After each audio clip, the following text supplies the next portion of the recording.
Assalamualaikum warahmatullahi wabarakatuh. Jamaah dimanapun berada, jangan lupa dukung dan tonton terus channel Masjid Agung At-Taqwa Kota Cani. Tonton, subscribe, like, share, and comment. Assalamualaikum warahmatullahi wabarakatuh.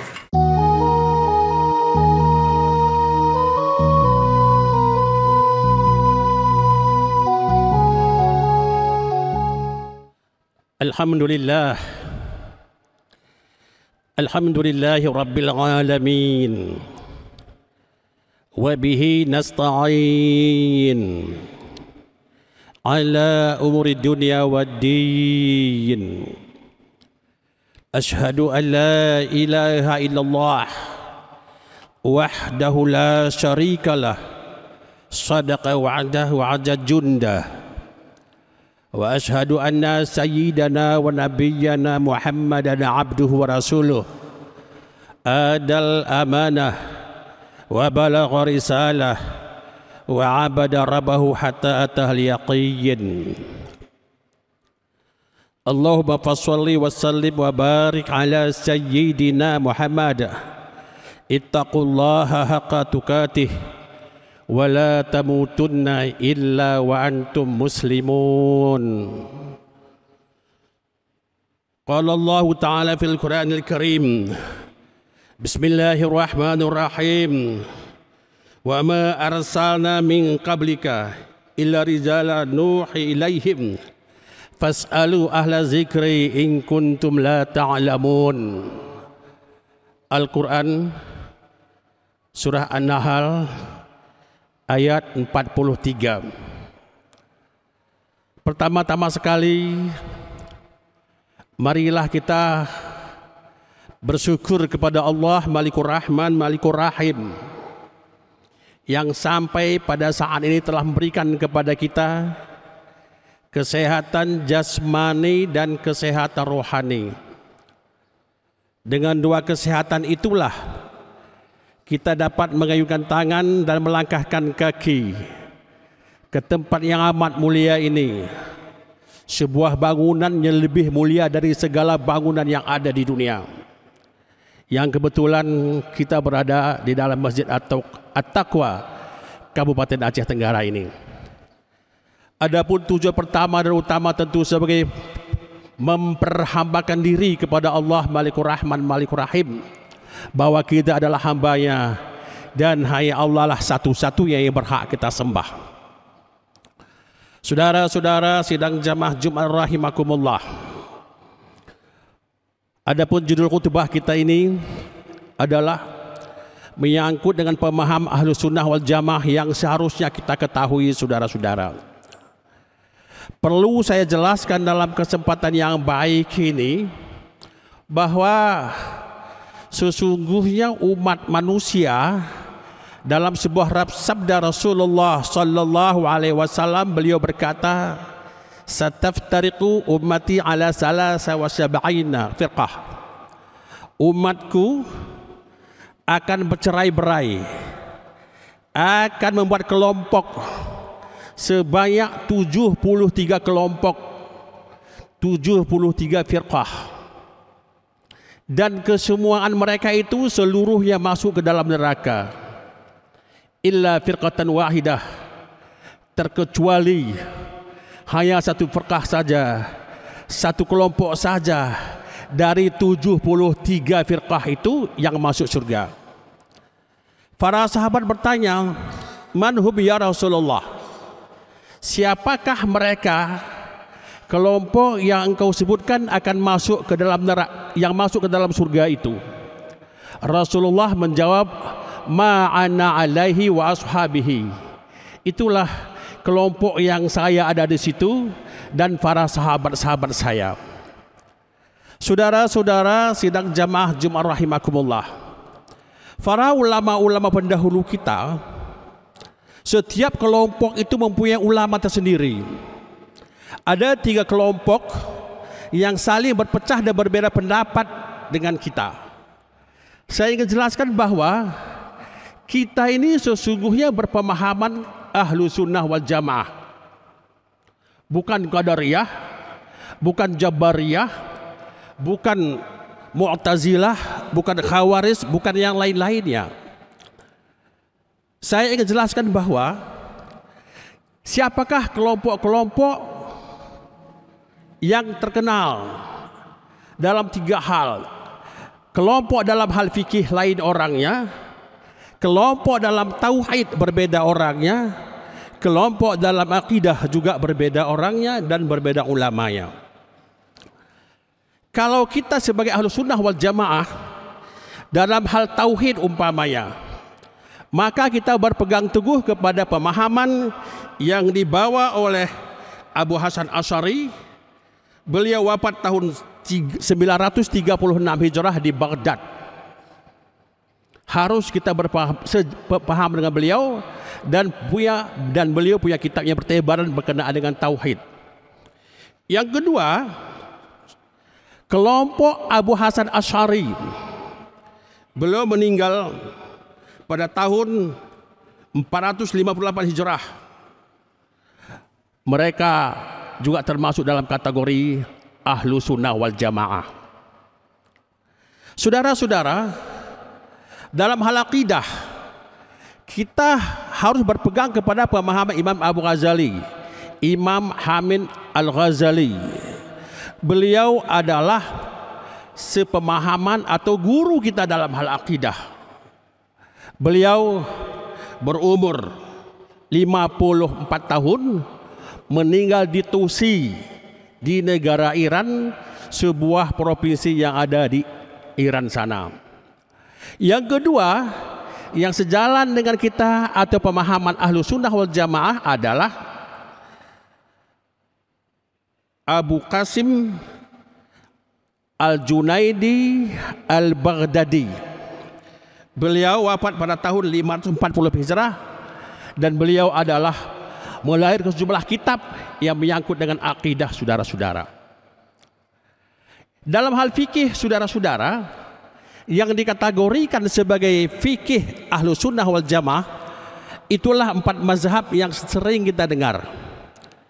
Yang pertama adalah mazhab Abu Hanifah atau Hanafi. Abu Hanifah atau Hanafi, beliau lahir di Baghdad, berumur 68 tahun. Kitab yang beliau tinggalkan bernama Syarah Kabir. Banyak pengikutnya. Dalam catatan Islam atau catatan saya, Imam Abu Hanifah mempunyai makmum atau pengikut umat Islam seluruh dunia terbanyak. 45% umat Islam di dunia itu berpemahaman kepada mazhab Abu Hanifah atau mazhab Hanafi. Mereka bertebaran di Eropa, di India, di Bangladesh, di Pakistan, termasuk di Turki, di Istanbul. Mereka semua berpemahaman kepada mazhab Abu Hanifah. Beliau adalah juga ulama ahlu sunnah wal jamaah. Saudara-saudara, kitab pedoman yang beliau tinggalkan kepada umat Islam khususnya berpemahaman Abu Hanifah adalah bernama Syarah Kabir. Beliau meninggal di Baghdad. Yang kedua, saudara-saudara, murid beliau bernama Imam Maliki radhiyallahu an. Beliau adalah berumur 83 tahun dan termasuk mujtahid mutlak yang tertua dari 4 mazhab tadi, dari 4 orang mujtahid. Beliau lahir di Madinah, juga meninggal di Madinah di pemakaman Baqi yang ada di tengah-tengah kota Madinah. Kitab yang beliau tinggalkan kepada pemahaman orang yang bermazhab Maliki adalah namanya Muwatta. Dan saya ingin katakan bahwa pengikut Imam Maliki terbanyak adalah di negara Afrika. Sebagian di Mesir, di Tunisia, di Libya, di Aljazair, di Maroko, kemudian di Sudan, di Ethiopia, termasuk di Afrika Selatan. 90% umat Islam yang ada di benua Afrika itu berpemahaman kepada mazhab Maliki radhiyallahu an. Termasuk adalah beliau sebagai ulama ahlu sunnah wal jamaah. Yang ketiga, saudara-saudara, termasuk dalam kategori ulama Ahlus Sunnah wal Jamaah adalah Imam Syafi'i radhiyallahu anhu. Beliau lahir di Palestina, tepatnya di Gizah atau Gaza, yang sekarang masih ribut, belum ada aman. Beliau berumur 54 tahun. Lalu kitab yang ditinggalkan oleh beliau di antaranya Ar-Risalah, dan ada kitab Al-Um. Al-Um artinya adalah ibu atau induk segala kitab. Orang-orang atau umat Islam yang berpegang teguh kepada pemahaman Imam Syafi'i hanya 28% saudara-saudara umat Islam. Mereka tinggal di Indonesia, di Malaysia, di Brunei Darussalam, di Thailand, di Narathiwat, di Fatani, di Songla, dan sedikit di Filipina. Itu adalah saudara kita, sebuah mazhab dengan Imam Syafi'i. Jumlah penduduknya hanya 28%. Saya lupa. Adapun mazhab Maliki yang baru saja saya ceritakan tadi, umat Islam yang berpaham dengan beliau adalah hanya 25%. 3. Yang keempat, saudara-saudara, mazhab terakhir yang kategorinya sebagai Ahlu Sunnah wal Jamaah adalah Ahmad bin Hambal, atau disebut dengan Imam Hambali. Beliau berumur 77 tahun, meninggalkan sebuah kitab yang bernama Musnad Ahmad bin Hambal sebagai pedoman pertama dan utama dari umat Islam yang berpemahaman kepada mazhab Ahmad bin Hambal. Di mana mereka tinggal? Umat Islam yang berpemahaman kepada mazhab Ahmad bin Hambal tinggal di Saudi Arabia, di Jeddah, di Makkah, Madinah, Zahran, Kuwait, Abu Dhabi, Qatar, Doha, negara-negara kecil di Teluk sana, itu mayoritas berpemahaman kepada mazhab Ahmad bin Hambal. Mereka duduk di sebuah tempat yang sangat strategis. Sangat strategis. Tapi umat Islam yang berpegang teguh kepada pemahaman Ahmad bin Hambal hanya 6% umat Islam dunia. Saya ulangi, artinya umat Islam yang seakidah dengan kita itu yang terbesar berpemahaman kepada mazhab Abu Hanifah. Yang kedua adalah umat Islam yang berpemahaman kepada mazhab Syafi'i, mazhab kita. Yang ketiga adalah mazhab Imam Maliki radhiyallahu anhu. Dan yang terakhir adalah mazhab Ahmad bin Hambal. Hanya jumlah penduduk umat Islam yang berpegang teguh kepada pemahaman itu 6% saja, saudara-saudara.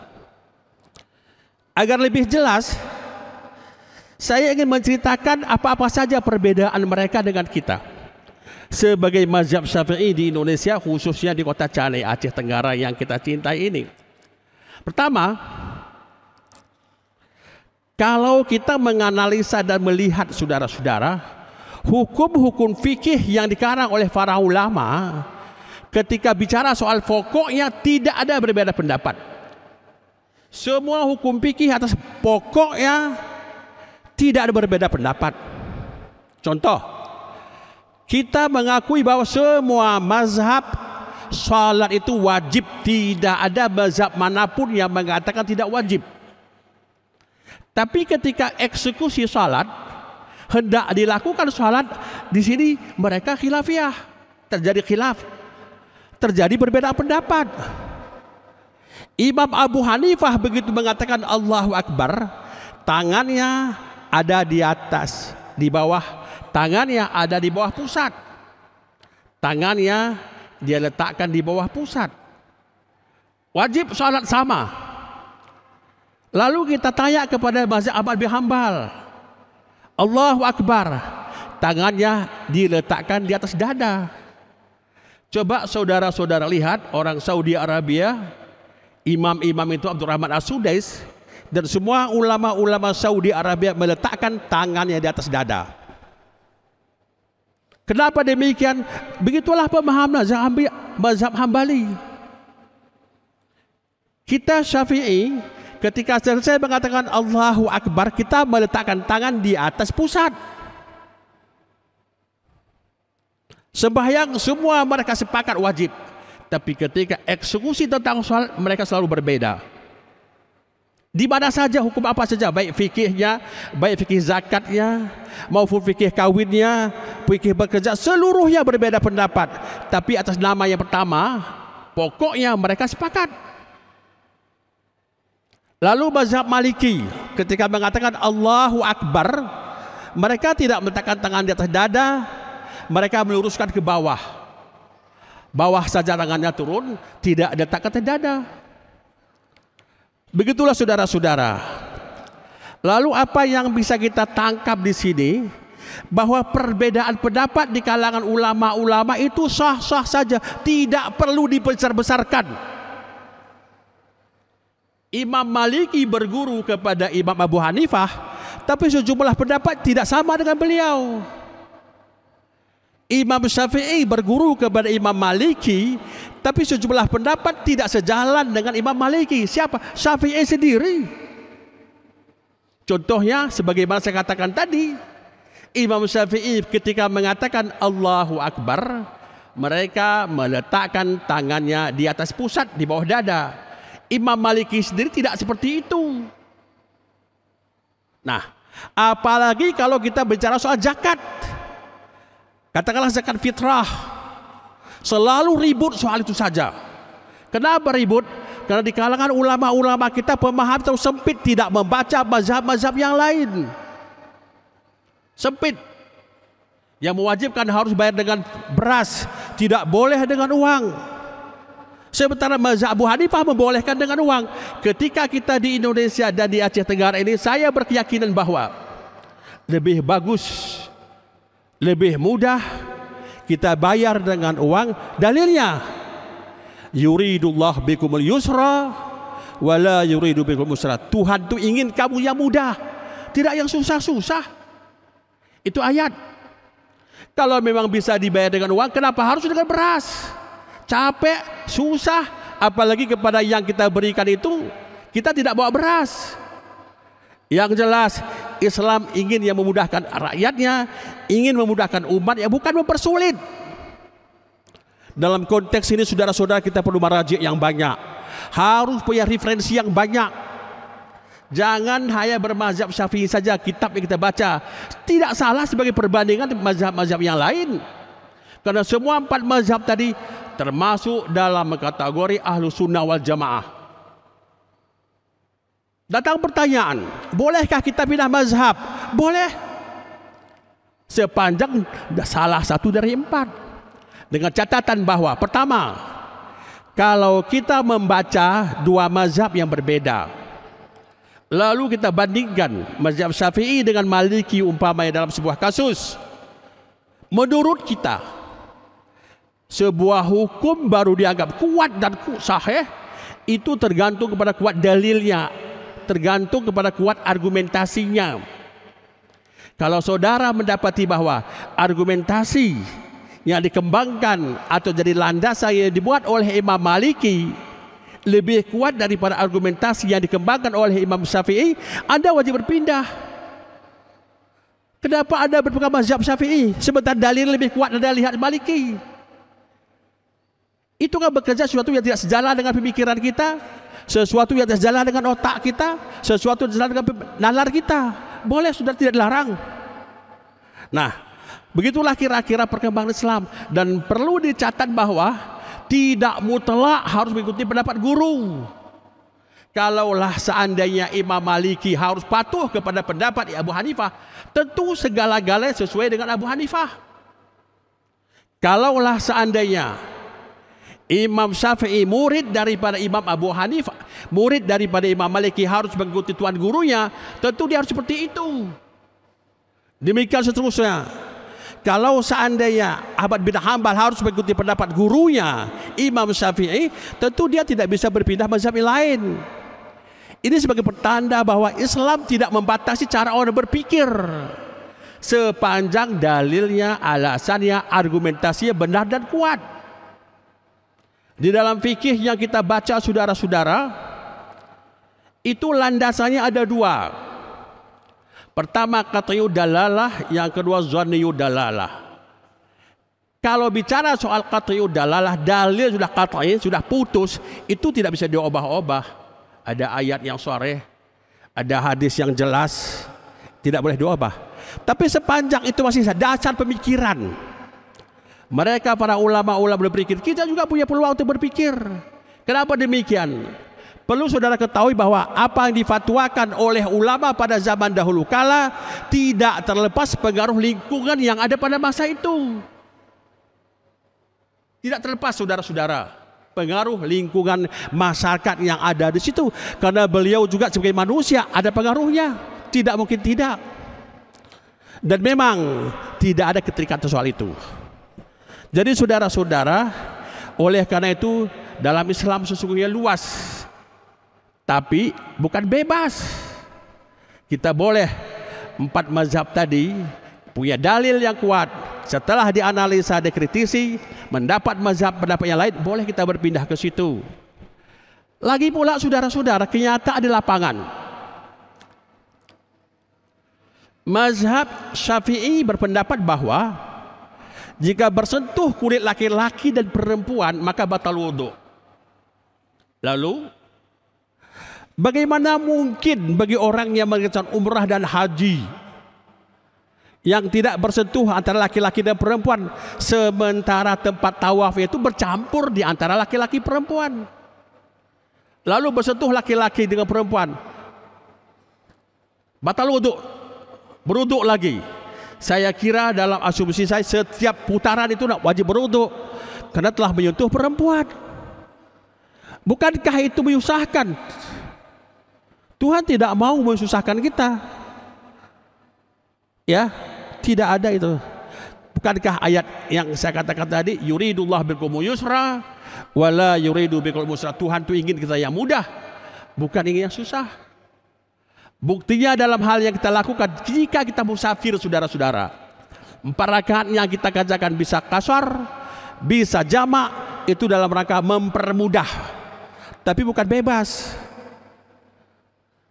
Inilah saudara-saudara yang perlu kita pahami, bahwa para ulama-ulama kita sudah banyak berpikir, menggali hukum fikih, juga tauhid, juga masalah akidah, agar kita jangan terlepas daripada yang saya katakan tadi.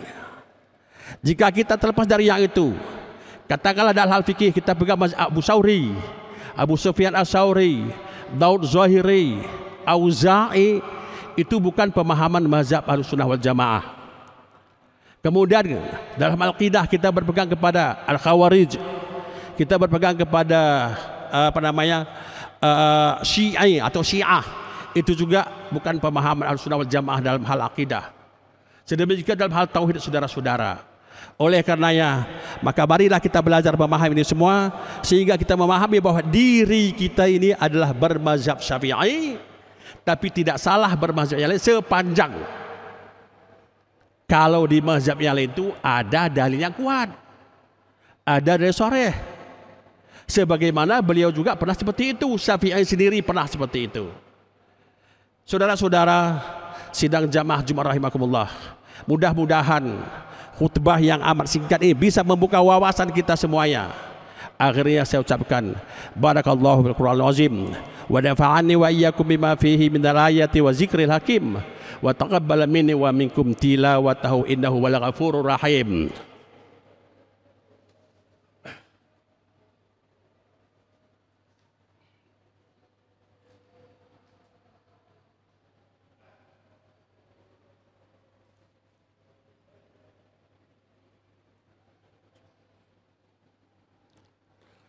Alhamdulillahillazi hadana lihada wa ma kunna linahtadiya laula an hadanallah.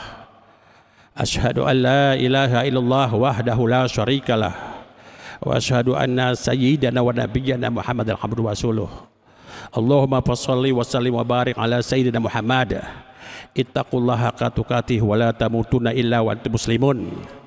Qala Allah ta'ala fil Qur'anil Karim, A'udzu billahi minasy syaithanir rajim. Bismillahirrahmanirrahim.